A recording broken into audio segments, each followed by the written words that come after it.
Hey, what's up, everybody? Welcome to another mobile edition of Wade Watches. This is going to be another festive flicks review, and unlike the last on the go phone review I did, this isn't because I was simply too broken by the movie that I watched to do my traditionally formatted review with the graphics and numbers and opening titles and whatnot. It's just because I've been life intervened and I wasn't able to do a traditional review for this one, so I'm just doing it on the go while I'm at work.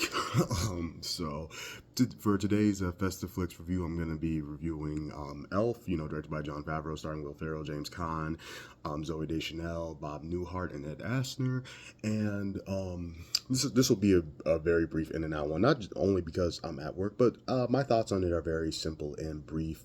I will say that the main reason why Elf surprisingly works for me is that it's just simply a likable movie. Despite the overly contradicting tone of, oh, look, we got a bit of adult humor in here, but then we're going back to the silly childish stuff.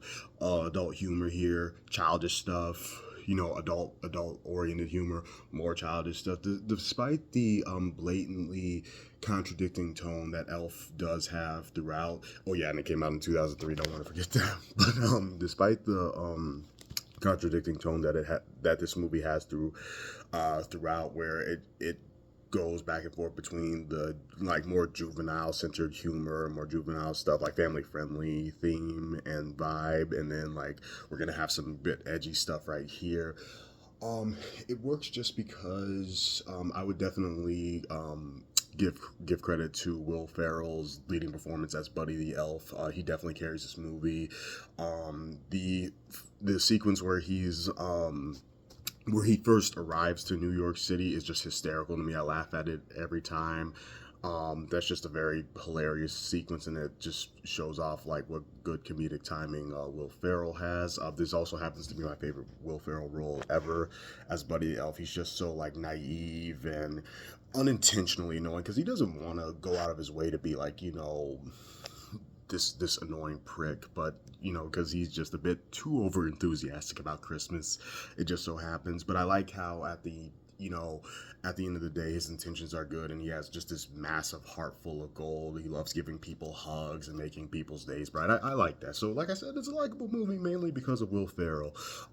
Story is a bit clunky and predictable. I'm not gonna lie on that. I feel like and this is true. I read somewhere that there was indeed some behind the scenes drama with, I think, between Favreau and Farrell. They both had different ideas for how this movie could be. I don't remember who's who, but one wanted it to be more edgy and adult oriented, and the other wanted it to be this wholesome PG rated family movie, and it did end up being PG rated. So again, there's nothing in this movie that goes too far off the rails. And you can see both visions throughout the movie. Obviously, the more family friendly vision ended up being the ultimate end product, though there is some, like I said, there's still some innuendos in here that can kind of make for a shifty tone, but it's PG rated, so you know who won out. And that even shows in the screen story itself. But I do like the idea of it's just a cute idea of a human baby getting in the Santa sack and then being raised in the North Pole by elves, only to realize one day that he's a human. I like that idea. That's very creative, and it's executed here fairly well. Again, I feel like they threw some stuff in here just because we have to have this. It's a Christmas movie. It's a PG rated Christmas family movie, but it still works because, like I said, it's a likable movie, and it's also pretty funny in a lot of parts. Not everything made me laugh, but just about everything, honestly, still made me laugh.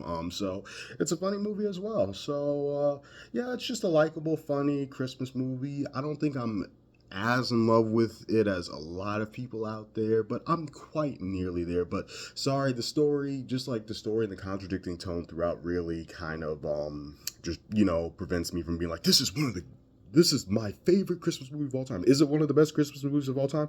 I'm gonna go ahead and say yes. It's definitely a modern Christmas classics. And wrapping it up, I'm gonna give Elf a 7.5 out of 10.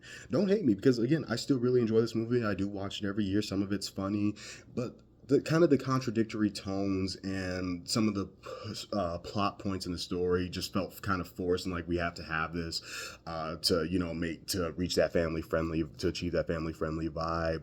I'm not a big fan of like the Rankin Bass claymation inspired look of the North Pole and characters. That just kind of felt out of place to me. But I know Jon Favreau was a fan of that and wanted it, but it's just not my cup of tea. But Elf still really holds up really well, and it's definitely Will Ferrell's best performance to date, his funniest performance, his most endearing, heartfelt performance, and it's a very it still catches me off guard with just how like this movie still manages to get me in the feels a little bit, as silly and campy as it can be. So 7.5 out of 10 for Elf. This has been another Festive Flicks edition of Wade Watches, and I'll see you all next time. Peace.